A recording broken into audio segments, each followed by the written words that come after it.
പത്തിലകൾ എന്ന് പറഞ്ഞാൽ ഓരോ പ്രദേശത്തിനും അനുസരിച്ചുള്ള പത്തിലകൾ സെലക്ട് ചെയ്തിട്ടാണ് ഉപയോഗിക്കുന്നത്. കൃത്യമായ പത്തിലകളില്ല.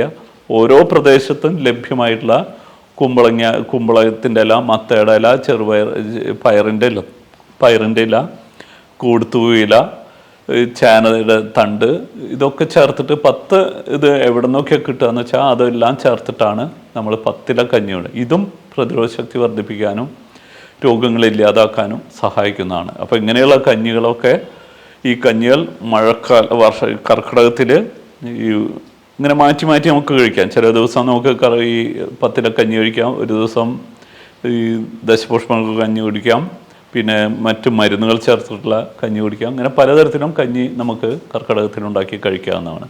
അതായത് നമ്മുടെ ശരീരത്തിനെ ഒരു പുതുക്കി പണിയുന്ന ഒരു സമയമാണ് കർക്കിടകം. അതുപോലെ തന്നെ നമുക്ക് ഒരു ഉണർവും ഉന്മേഷവും ഒരു പുതുജീവനും നൽകാനും നമ്മൾ രാമായണ മാസമായിട്ടും കർക്കിടകത്തിനെ കാണാറുണ്ട്. അപ്പോൾ അതുകൊണ്ട് എല്ലാവരും കർക്കിടകം കഴിഞ്ഞാൽ പിന്നെ ഒരു പുതുവർഷം തുടങ്ങുകയാണ്. അപ്പോൾ അതിനു വേണ്ടിയുള്ള ഒരു പുതുക്കി പണിയുന്ന സമയമാണ് കർക്കിടകം.